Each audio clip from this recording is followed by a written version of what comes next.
Чому всі психологи лізуть у дитинство? Гірше стало для кого? Витримати факт того, що я не все можу отримати з того, що б мені хотілося. Відрізнити самотність від усамітненості і одинокості. Тут вже емоційний інтелект допомагає. Чи я би хотіла бути своєю найкращою подругою? Вітаємо вас! Це 4-й епізод серії «Психотерапії із сенсом». Мене звати Ольга Талипська, і ми тут говоримо про речі, які кожного з нас хвилюють, але часом буває, що ми не завжди їх проголошуємо вголос. І сьогодні ми будемо говорити про емоційну зрілість, емоційний інтелект, з чого воно складається, де це все коріння.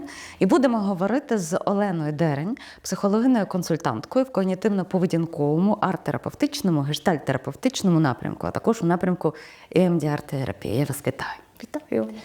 Перше запитання до вас таке. Емоційно зріла людина – це та, яка все розуміє, чи та, яка часом нічого не розуміє, але все ж таки від цього не втікає? Це і так, і так. І часом розуміти, і часом, якщо не розуміти, але бути в тим змирі, і потім десь шукати собі пояснення, бо емоційна зрілість – це здатність витримувати кілька емоцій, навіть якщо вони полярні в одній такій ситуації. І це те, не з чим ми народжуємося, а те, до чого доходимо. Тому, власне, воно є зрілістю, воно є таким дозріванням.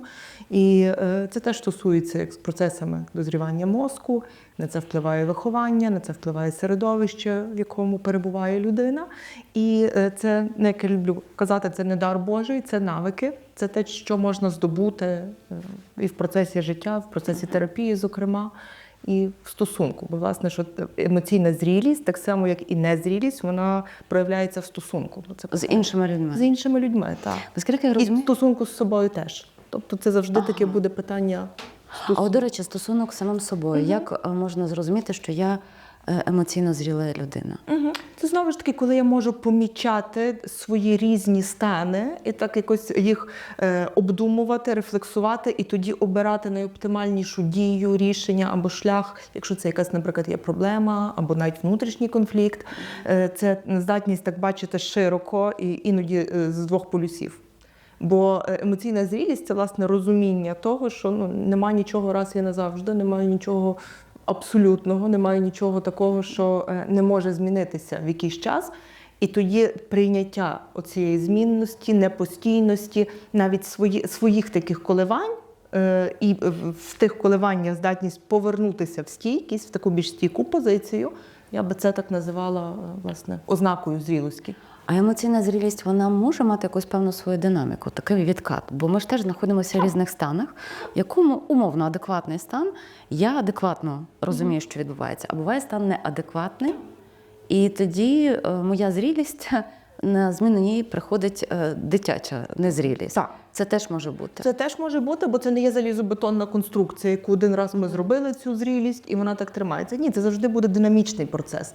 Це завжди буде щось, на що впливатиме кількість стресу, наприклад, який мене зараз оточує, бо стрес, він неминучий. Все, що неспокій, є стресом в житті людини. І коли того стресу є більше, ніж я можу витримати в даний момент, тоді така може проявлятися більш реактивна дитяча позиція, і це є нормально.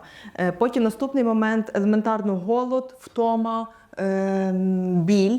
Якщо мене фізично щось турбує, або я недостатньо виспалась, або я відчуваю якийсь фізичний дискомфорт, то, звісно, я буду дратівливіша, і мені бути в тій такій зрілій, дорослій, усвідомленій позиції буде складніше. І тоді, знову ж таки, доросла позиція – це свідомість того, що зараз, я бачу, що я якось реагую нетипово для себе, напевно, надто гучно, або надто якось вразливо, і тоді я вслухаю, чого мені бракує, або чого мені забагато. Можливо, мені бракує елементарної якоїсь паузи, відпочинку, кави або спокою, або, можливо, мені забагато шуму, забагато світла, забагато стресу. І тоді я вже можу регулювати ніби свій баланс такий, щоб знов повертатися в цю дорослу позицію. А емоційно зріла людина – це тотожно тому, що в неї з емоціями все ок? Що вона точно їх ідентифікує? Ідентифікує. Навіть якщо і не все ок, бо це знову ж таки питання такого динамічного, тоді це розуміння того, що в цей момент щось було зі мною не ок. Ну ніби, бо зазвичай емоції, ми з ними народжуємося. Ми вже народжуємося такими, що здатні відчувати емоції. І потім оця зрілість, це дозрівання, власне, таких когнітивних процесів, усвідомлення, вольових процесів в тому плані, що я відчуваю емоцію, я помічаю емоцію і я обираю, як краще зреагувати відповідно до цієї емоції в цій ситуації. Але подивіться, можна помітити, можна зреагувати, а вибір зробити не той, який тобі, наприклад, зараз корисний, для так. того психічного, ментального здоров'я. Так. Це говорить про те, що ти емоційно незріла людина, чи це ні про що не говорить? Воно, власне, що ні про що не може не говорити, але тут питання, і наскільки часто я роблю не той вибір, який насправді хотів би. Якщо це постійний такий післясмак гіркоти, і що потім я себе ніби там картаю або помічаю, що щось з тим було не так, тоді можна говорити, я не знаю, чи про зрілість, можливо, просто чи зрілість, не зрілість, а можливо, просто про якийсь досвід, який людина, ніби має таку модель поведінки, і вона її часто застосовує. І тоді ми в терапії це розбираємо, проговорюємо, як такий патерн поведінки, тобто модель поведінки, яка заважає, якої людина не хоче. І елементарно іноді навіть компроміс, на який ми йдемо, дорослі люди, вони здатні йти на компроміс. Компроміс – це не означає, що я утримую те, що хочу. Це означає, що утримую щось я, утримую щось ти, і ми так ніби маємо ці домовленості. І теж зрілість – це витримати цей компроміс. І знайти цей компроміс. Але це іноді взяти своє, іноді піти на компроміс, а іноді витримати те, що я програю. Я не можу мати те, що хочу. І це теж, до речі, про зрілість емоційну, витримати факт того, що я не все можу утримати з того, щоб мені хотілося. А от компроміс – це є теж частина конфлікту. Так, це один з варіантів взаємодії людей, один з варіантів виходу з конфлікту.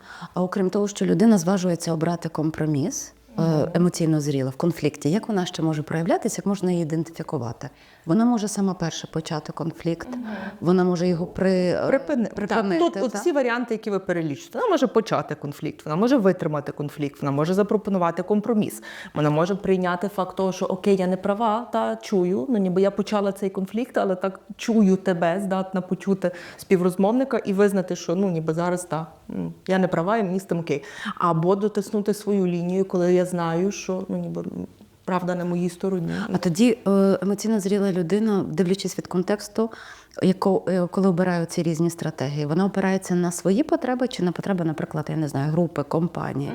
От, власне, емоційно зріла людина – це та, яка може це все врахувати і передивитися, що є мої потреби, є потреби, контекст ситуації, де це відбувається, можливо, це група людей, в якій я перебуваю, і тоді емоційно зріла людина, вона може мати такий безліч варіантів виходу з тої ситуації. Бо якщо людина опирається тільки на те, що вона хоче і що для неї важливо в цей момент, і так ніби умовно наступаючи на горло іншим, тут я би так під сумнів ставила таку. А якщо це стратегія її життя, от вона розуміє, що ця стратегія допомагала здобути те, що вона має. Це теж можна говорити, що вона емоційно зріла, просто відстоює свої інтереси.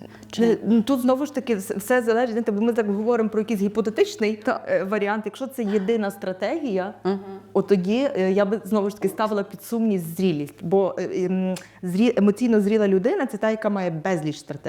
У мене є, умовно кажучи, там як ніби така скринька, там де є купа інструментів, і я розумію, що в тій ситуації там доречніше це використати, тут гарніше це використати. Якщо це мій єдиний інструмент і моя єдина стратегія, тоді це вже, знаєте, таке питання, яке можна розбирати в терапії. Чому так? Де ти цього навчився? Чому це так довго працювало? Те, що коли людина дуже вміло виставляє свої кордони, це говорить теж про емоційну зрілість? Тут теж кордони, так само, як і ця емоційна зрілість, це теж процес завжди. І якщо людина надто швидко виставляє кордони, це може говорити про те, що вона навчилася бути такою уникаючою, часто уникаючою контактів, близькості. Це як один з варіантів. І люди, які здатні так мати таку уникаючу прив'язаність, вони дуже гарно можуть вміло виставляти кордони. І тоді ті кордони, вони подібні на ті самі залізобетонні конструкції, про які я сьогодні казала. Тобто це щось таке не гнучке, але таке, що неможливо пробити. І тоді це може бути про дуже сильний захист. І якщо в людини є такий сильний захист, тоді в мене таке питання виникає, а від чого ти так сильно захищаєшся? Можливо, є щось таке вразливе або поранене, до чого страшно підпустити когось. І тоді оце таке швидке, вміле виставлення кордонів, це може бути не завжди про зрілість, а може бути про якийсь неприємний досвід, або якусь травматичну ситуацію, або про якусь надто сильну чутливість, яку треба прикрити. Щоб не поранили, в мене буде, ніби ті парканчик і зверху щось з такими піками або колючим дротиком. Слухайте, якби в мене були переговори, я би вас взяла би з собою. Бо на переговори, мені здається, ви б чітко обізначили, в кого яка стратегія. Емоційно зріла людина і емоційний інтелект.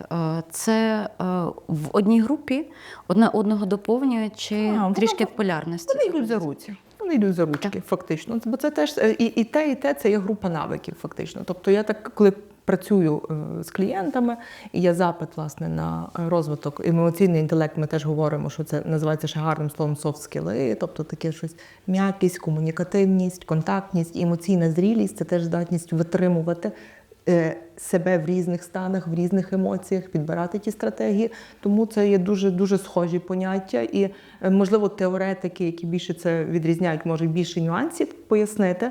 Але так як іти з точки зору такого прикладної позиції цих понять, то це такі, знаєте, як з одної хати два родича. Тобто емоційно зріла людина, вона розуміє, що вона може часом бути слабкою, вона собі дозволяє цю слабкість, навіть якщо в неї є потреба продемонструвати її при комусь. І в безпечному колі це теж говорить про емоційну зрілу людину. Так. І це навпаки дуже добре. У нас є необхідність бути слабкими. І ніби не треба це забарвлювати як щось таке негативне, бо це є в людській природі. І теж емоційна зрілість, і той самий емоційний інтелект – це здатність це охопити, усвідомити свою природу. Усвідомити, і як на мене, це усвідомлення людської природи, це те, що ми всі маємо полярності. Тут я сильна, тут я слабка, тут я, не знаю, тут вразлива, або тут я така прихована, а тут я можу бути дуже відкрита і реактивна. І ці полярності всі, які ми маємо в собі, воно є як спектром таким. Тобто ми ніколи не перебуваємо на полюсах. І усвідомлення того, що я можу рухатись від одного полюсу до іншого, це теж є такою ознакою емоційної зрілості. Наступний момент, те, що важливо знати про емоційний інтелект, це здатність спізнати, назвати емоцію, ідентифікувати, яка потреба стоїть за цією емоцією. Бо кожна емоція, вона вказує на якусь певну потребу. І тоді вибрати найоптимальніший, такий екологічніший, якщо так можна назвати, спосіб задовольнити цю потребу. І якщо я вибрала не оптимальний, не екологічний спосіб задовольнити цю потребу, тоді прийняти наслідки того. Бо часом так буває, знаєте, як то кажуть, в народі дуже гарно рубають з плеча в ситуаціях, і це теж може бути про зрілу людину, просто перевтомлену, перевиснажену, перестресовану, або просто такий варіант, і тоді зріла людина, вона бачить наслідки своєї поведінки і може з ними впоратися. І тоді, як я теж говорю з клієнтами, якщо ви бачите наслідки цієї поведінки, то або пробачити собі, або попросити пробачення, або в якийсь інший спосіб, не знаю, відшкодувати. Ми поговорили з вами про конфлікт, а от самотність, витримувати її. Це про емоційно зрілу людину чи… Так. Здатність витримати самотність – це теж той навик, який ми здобуваємо з дорослішанням, зі зрілістю, і не почуватися, я теж кажу клієнтам, в самотності почуватися усамітненим, а не покинутим або таким непотрібним, нелюбленим. І це дуже різні речі. Витримувати самотність, насправді, це теж така, знаєте, прерогатива зрілих, дорослих людей. І насправді самотність теж вона є неминучою в житті людини. Це як одна з правд життя, таких буттєвих, екзистенційних, що самотність в житті неминуча. І в той чи інший етап кожен з нас може чутися самотнім.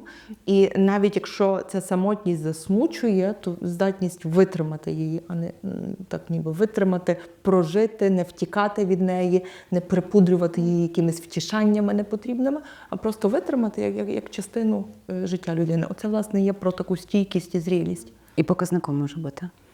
Може бути як критерієм. А от відрізнити самотність від усамітненості і одинокості. Тут вже емоційний інтелект допомагає розрізнити. І може допомагати емоційний інтелект, може допомагати робота з психотерапевтом це розрізняти. І, власне, що тут так само ми говоримо про такі дуже суб'єктивні поняття, і навіть немає конкретних критеріїв, такі, які би визначали це або це, як є тести на грип А, грип Б, то був тест там самотність чи усамітнення. Ну, ніби нема таких тестів. Але, власне, що в розмові, в контакті з кимось або в рефлексії з собою можна дійти до цього, чи мені добре наодинці з собою, чи я би хотіла бути своєю найкращою подругою. От мені дуже подобається це запитання.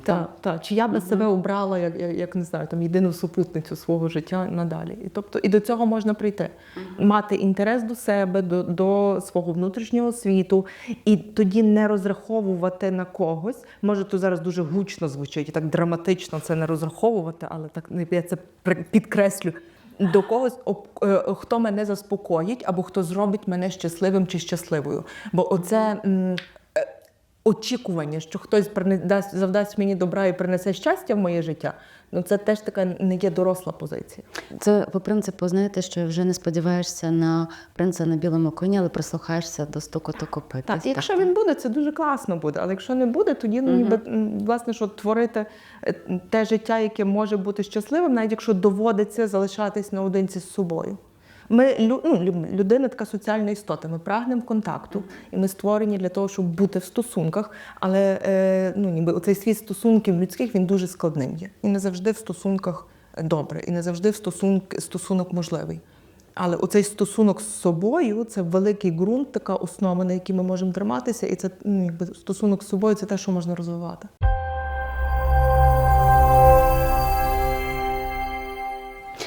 У нас є запитання.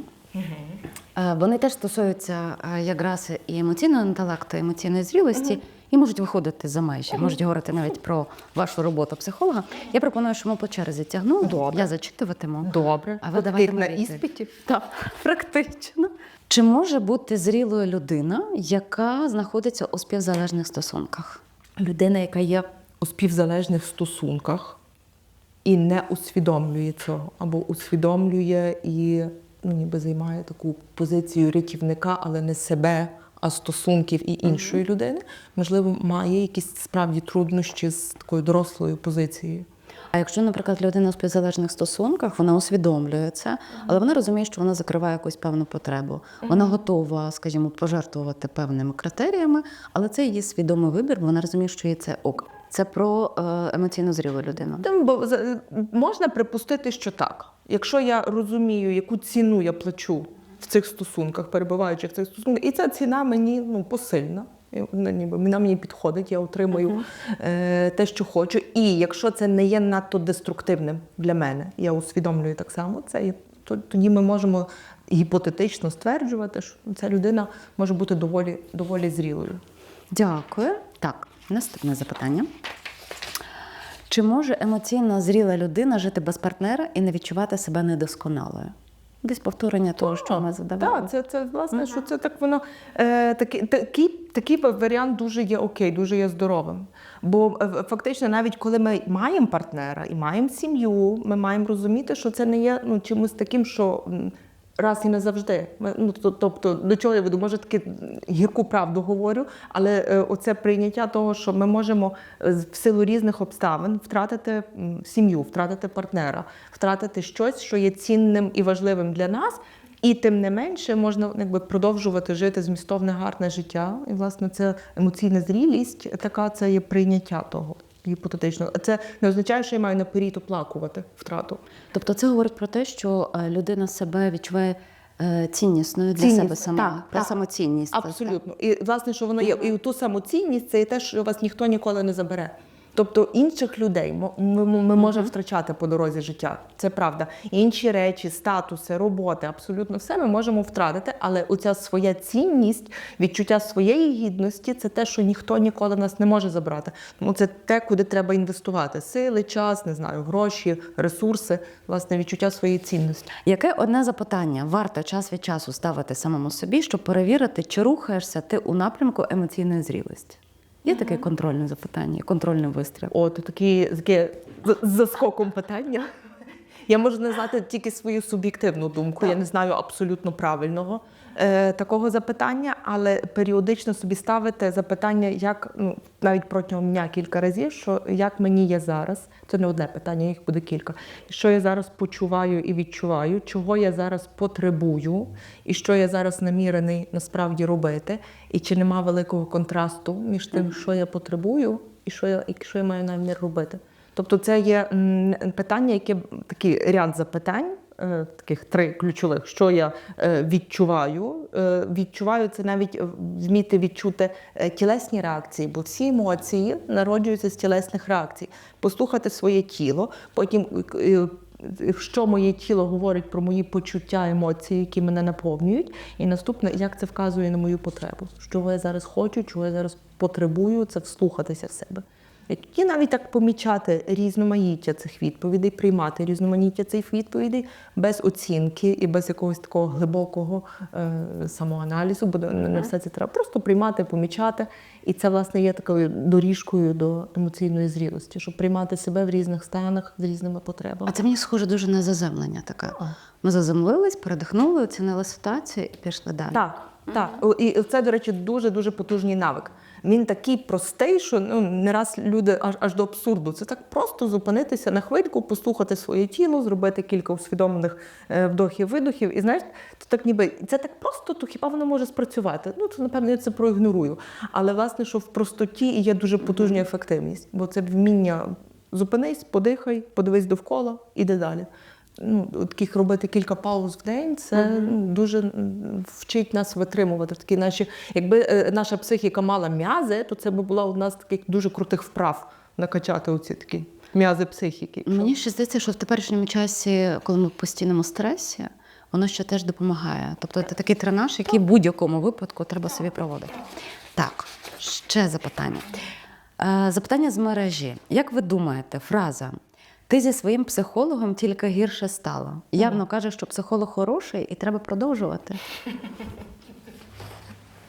Можу дати таку фантазія на тему. Гірше стало для кого? Тут уточняти може. Гірше кому стало зі мною разом з моїм психологом.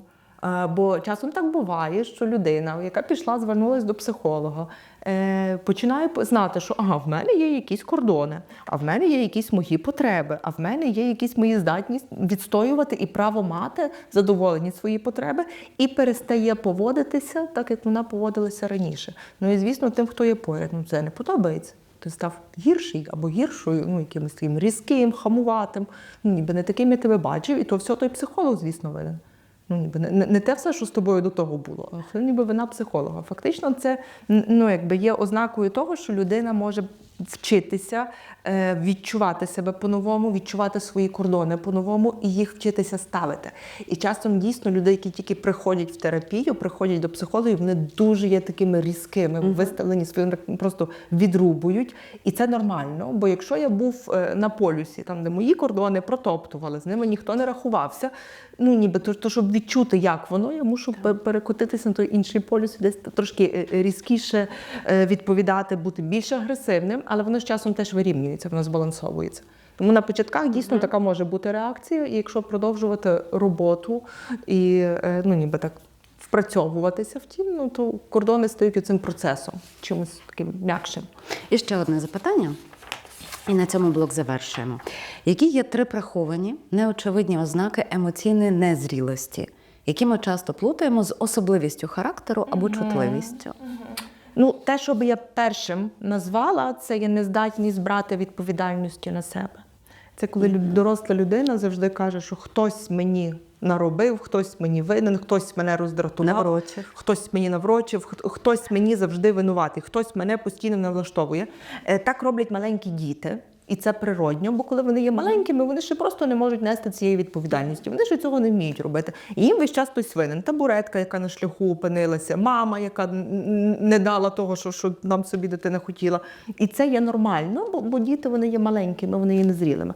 Але коли оця здатність не брати відповідальності на себе залишається в дорослому житті, то це для мене таким є першим маячком, ознакою емоційної незрілості. Наступний момент – це нездатність, або таке невміння, або така дуже сильна розгубленість заспокоїтись самому в момент сильного дистресу або сильних емоцій. І це теж історія дитяча. Помаленькі діти, коли їм прикро, коли їм гірко, вони дуже сумно плачуть, вони можуть такими бути гучними, і тоді збоку має бути хтось дорослий, хто обійме або якось просто залишиться такою стіною, об яку можна обпертися, щоб заспокоїти. І фактично емоційно зріла людина – це та, яка може бути для себе цією стіною. Але якщо людина заходить в сильні такі емоції і не може сама собі зарадити, таке теж буває. Нам потрібна така підтримка, але якщо це на постійній основі, тоді це теж може бути ознакою того, що треба трошки більше працювати над цією здатністю регулювати емоції, якось їх бути самому собі контейнером, умовно кажучи. Бо тут я теж так часто використовую таке порівняння, аналогії, що для малих дітей контейнером є мама, тато або ті значимі дорослі, які є збоку, які можуть обійняти будь-який смуток, гнів, роздратування, тривогу. Тобто я приймаю ті емоції, я можу тобі так ніби впоратись з тим. І з часом ми самі собі вчимося бути тим контейнером. І тому, якщо людина, яка не має такої здатності, приходить в терапію, то спочатку терапевт може бути частково виконувати цю функцію контейнера, але і поступово передавати відповідальність за це клієнту. Тобто все-таки ніби відповідальністю почали, відповідальністю завершимо. І наступне ще, як на мене, така ознака незрілості – це невміння словами називати почуття, відчуття, які ти відчуваєш, які приходять. Тобто це теж дуже важливий такий навик. Хоча так само залежить, бо є люди, які дуже гарно вміють поратися з емоціями, але не завжди можуть назвати. Тобто я знаю, що я щось відчуваю, я це помічаю, що щось мені є. Я не знаю, як це називається, але я можу з тим впоратись. Такі варіанти так само є.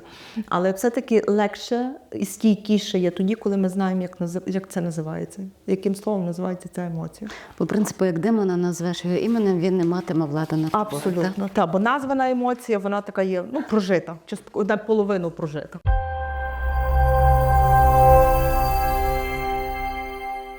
Ми переходимо до наступного блоку, до роботи всередині психологічної студії «Сенс». Як у студії «Сенс» ви працюєте з емоційним інтелектом? В першу чергу, як завжди, якщо ми дивимося, чи це є в запиті клієнта. Тобто завжди, коли клієнт приходить, ми знайомимося, і якщо це є запитом клієнта, тоді перше, що я з'ясовую, це а що було до сьогодні? Що ти вже до сьогодні вмів? Як ти станом до сьогодні вже вмів впоратися з ідентифікацією емоцій, з ідентифікацією своїх потреб? Тобто дивимося на попередній досвід, який був, і тоді вже дивимося, які навики, можливо, є сформовані, добрі, клієнта, яких навиків бракує, або вони не до кінця є сформованими, і тоді вже вибираємо той шлях і той метод, який буде найкраще підходити для клієнта. І коли ми говоримо в роботі з клієнтами про цю емоційний інтелект, емоційну зрілість, то можна використовувати різні підходи, бо люди є різними. Комусь легше йде через творчість, і тоді, наприклад, я пропоную арт-терапевтичний підхід, і тоді ніби через творчість виносити те, що всередині людина відчуває, наприклад, на папір, або виліпляти якісь фігури, або працювати вже з готовими творами мистецтва, наприклад, метафоричні карти, цей напрямок арт-терапії, і тоді ніби рефлексувати з цієї позиції. Хтось легше йде через когнітивну складову. І тоді я використовую інструменти когнітивно-поведінкової терапії, бо згідно цього підходу емоції виникають як реакція на думки, когніції, тобто все, що промайнуло в голові, воно тягне за собою хвіст емоцій. І тоді ми так вчимося ідентифікувати думки, дивитися, до чого йдуть ці емоції, про що вони говорять, до яких дій вони тебе спонукають, а як по-іншому ти можеш зреагувати, наскільки корисна чи не корисна є ця думка. І тоді теж вчимо клієнта дивитися, що не все, що ти думаєш, є правдою про тебе, не все, що ти думаєш, є загалом правдою про світ. Тобто десь вичисляти такі викривлення когнітивні. І теж показуємо, що твої емоції не дорівнює твоя поведінка або ти в цілому. Це є одна складова, і так ніби в такий спосіб можна підходити. Коли клієнт є більш таким тілесним, і таким, що прислухається до тілесних реакцій, може йти за моментом, тут дуже добре працює гештальт-терапевтичний підхід. там, де загалом є дуже великий акцент на тому, що емоція, власне, народжується в тілі, вона є частиною такої тілесної реакції, і тоді я пропоную клієнтам, давай поекспериментуємо, продовж дію, так ніби не стримуй себе, дозволь собі подивитися, що тут відбувається, і яким ти будеш себе почувати, коли підеш за цією емоцією, за цим почуттям, даш їй голос, ідентифікуєш відчуття в тілі. І теж я кажу, що це тут відбувається в кабінеті безпечно, тут конфіденційно, бо це теж дуже така велика цінність нашої студії, поважати приватність, конфіденційність клієнтів і їхнє право тут бути найрізноманітнішими, щоб потім, виходячи з наших кабінетів психотерапевтичних, в житті вже інтегрувати цей досвід в реальний речі. Наскільки важко, коли до вас приходить клієнт, наприклад, формувати його емоційну зрілість з самого нуля? І я, чесно кажучи, от я собі так думаю, завряд чи людина, яка не є емоційно зрілою, вона думає про те, що я емоційно незріла, правда ж?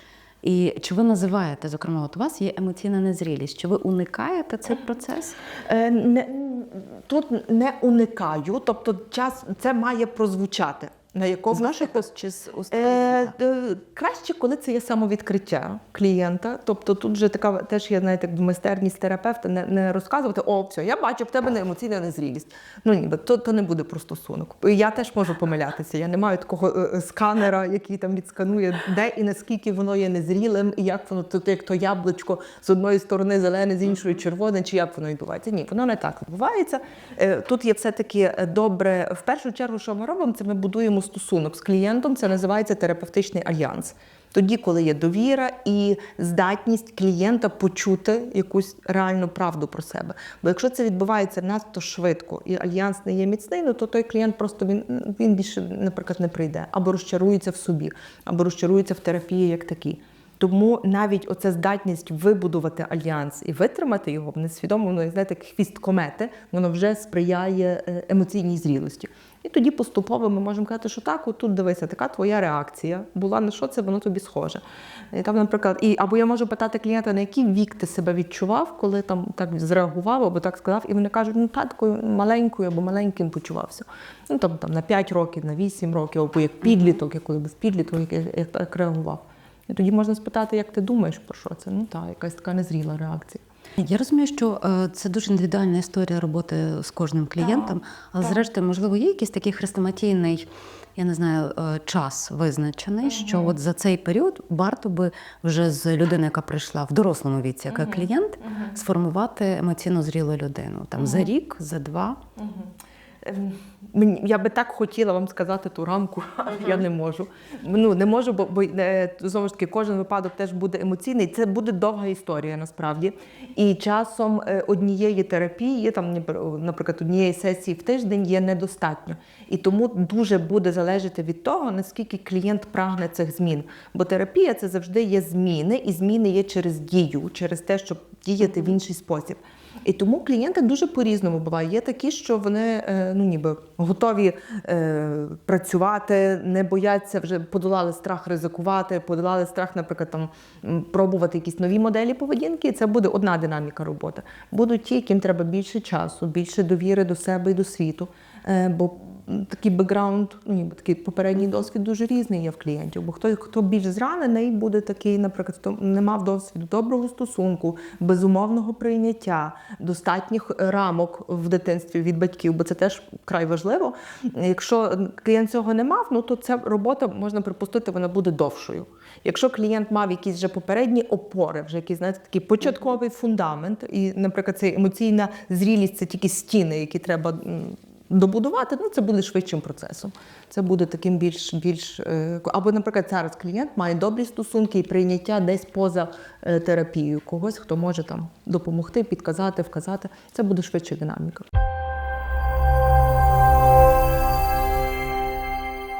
У нас блок незручних запитань до психолога, незручне в контексті тих, що інколи вони так кортить задати їх психолога, а не наважуєшся. Чому всі психологи, всі без винятку, ну я принаймні не зустрічала інших, лізуть у дитинство? Бо там корінь особистості. Бо так є. Ми не відразу. Ми спиняємося всі в дитинстві завжди. Ну, бо так працює наша загалом психіка, і вже з дитинства це фактично є фундамент особистості. І там народжуються всі наші переконання про себе, переконання про цей світ. І ми мусимо з'ясувати, чому це переконання сформувалося. Чому, наприклад, є переконання, що я достатньо добре, мені недостатньо, має бути ідеально. І тоді я мушу спитати, хто тебе це навчив? Чи ти давно це пам'ятаєш? Бо це там було в дитинстві є. І часом справді клієнти кажуть, так що ніби ні, в дитинство я не хочу йти, ми працюємо тільки от з проблемою, яка виникла півроку тому. І якщо ніби є такий, ніби така різка реакція клієнта, то до того теж треба з повагою ставитися. І тоді дійсно, можливо, підіпрем якимсь навиком або якимсь розумінням себе таким поверхневим. І якщо людина не хоче йти в більш таке глибоке розуміння і усвідомлення себе, до цього треба з повагою. Але коли ми торкаємося дитинства, то зміни вони можуть бути стійкішими. Терапевтичні зміни вони будуть стійкіші. Зокрема, якщо ми говоримо про травматичний досвід дитинства або, наприклад, про умовну самооцінку, що я можу бути окей лише за певної умови, то доріжка буде йти до дитинства або до підлітковості, як мінімум. А в дорослому віці можуть з'явитися якісь переконання деструктивні, яких не було зародків в дитинстві, але щось сталося в дорослому віці, і воно вже призвело до якоїсь травми, такої глибинної. Гіпотетично може, але все-таки ми перевіримо так само, чи не було щось такого схожого в дитинстві, бо має бути якийсь ґрунт, тобто вже десь має бути щось. Бо якщо людину надто сильно і надто тривало, вже дорослу і міцну травмували різні обставини, то навіть найміцніший дуб, якщо по ньому сильно гатити, він зламається, він впаде. Таке теж може бути гіпотетично, але ми мусимо піти і подивитися, а що було там. І, до речі, що дитинство ми йдемо не лише за травмами, але й за опорами. За опорами. Наприклад, якщо в тебе були гарні спогади про люблячі бабусині очі, або про запах, не знаю, там печі в селі на Різдво, і це є сильним ресурсом, і так навіть тіло на це реагує, як на опору, то ми її теж шукаємо там. Тобто ми не тільки там шукаємо щось поганого, ми там можемо знайти щось дуже добре, якщо був такий досвід. Дуже багато потужних ресурсів ми звідти теж виносимо.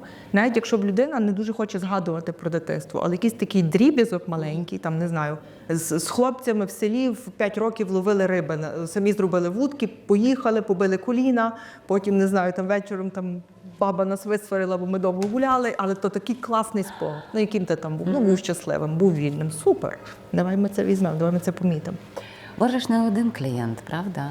І за роки практики їх є багато.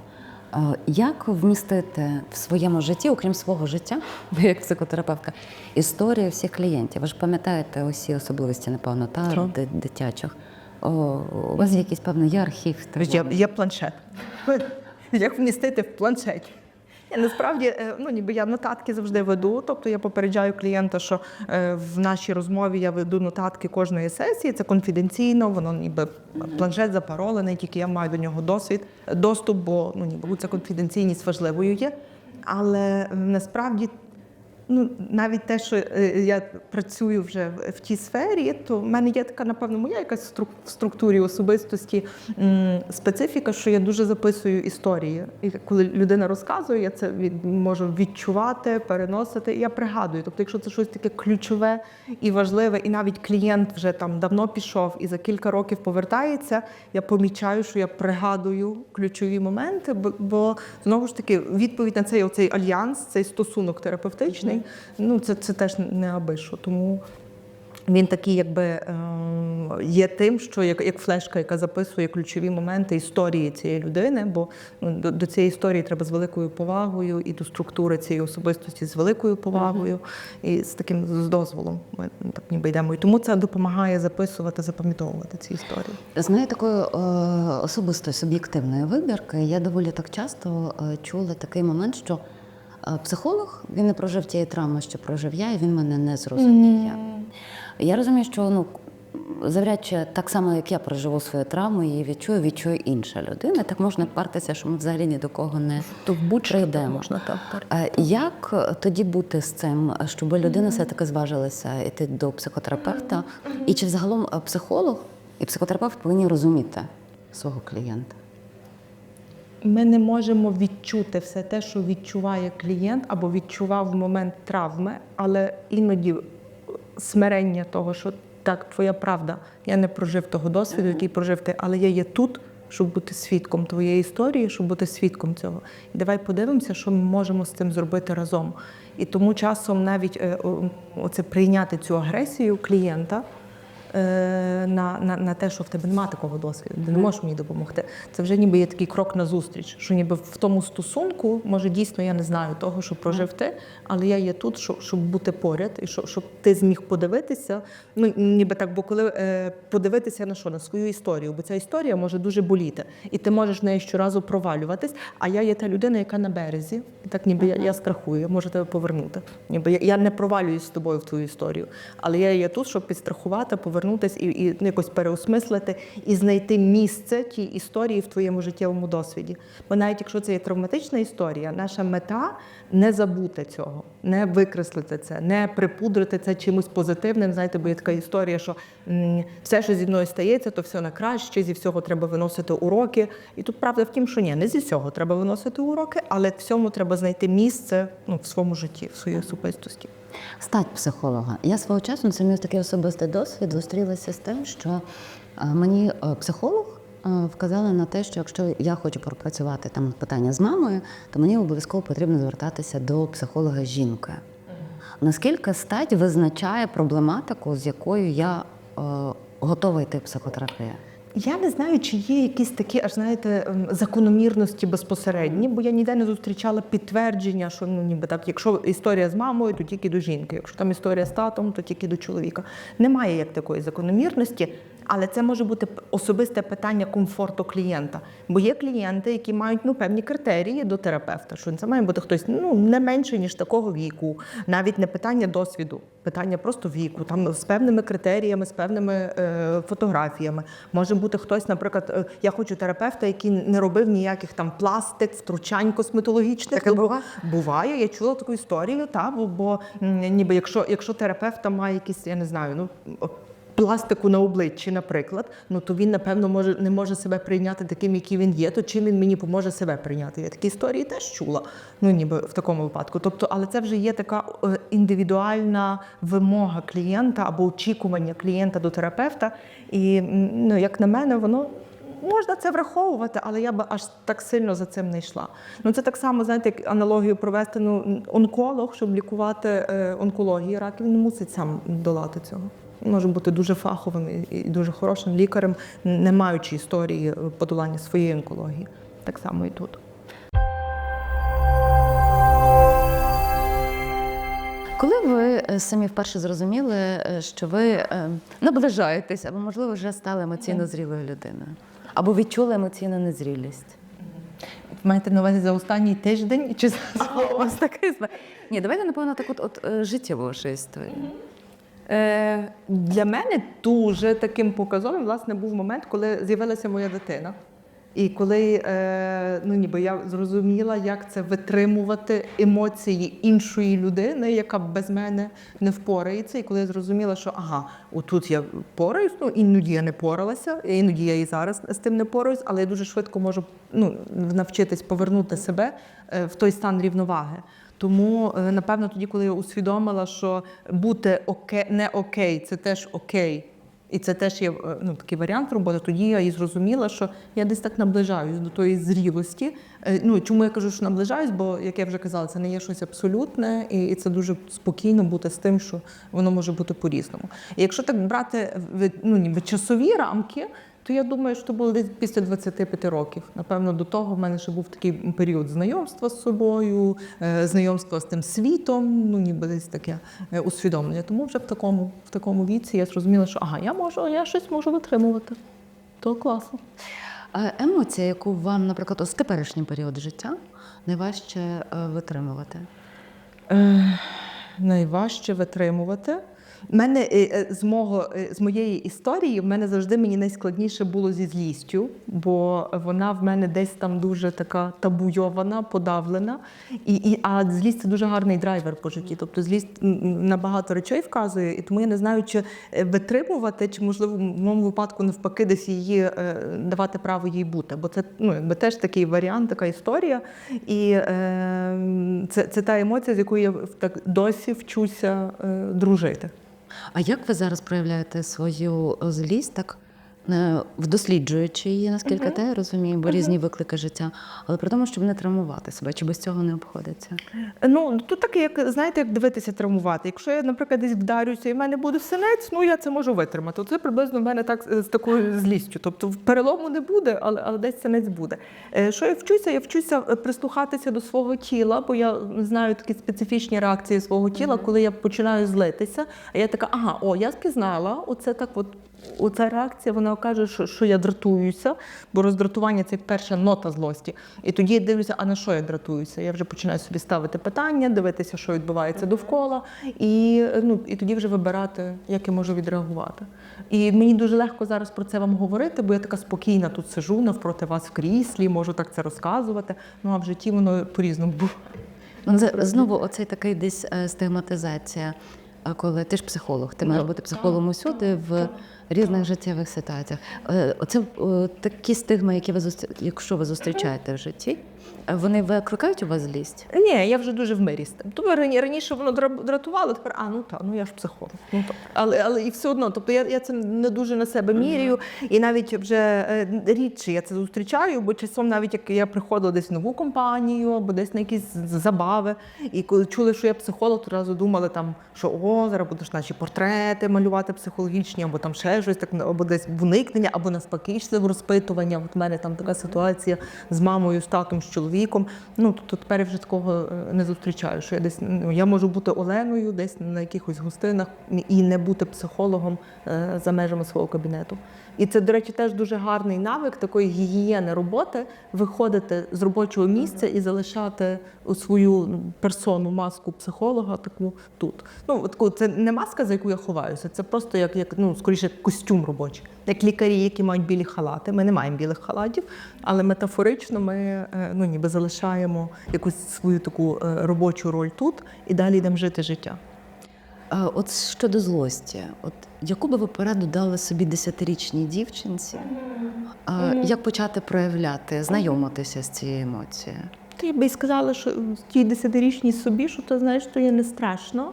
І що якщо ти злишся, це не означає, що тебе покинуть. Що навіть якщо ти злишся, це не означає, що ніби світ розвалиться.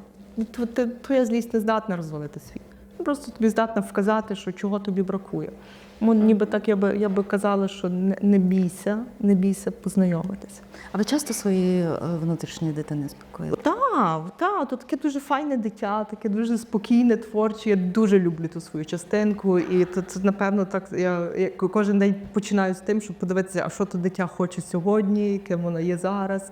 І я насолоджуюся. Коли прийшло таке прийняття тої внутрішньої дитячої частинки, це теж був такий дуже гарна частинка тої моєї емоційної зрілості. Прийняти ту внутрішню дитину.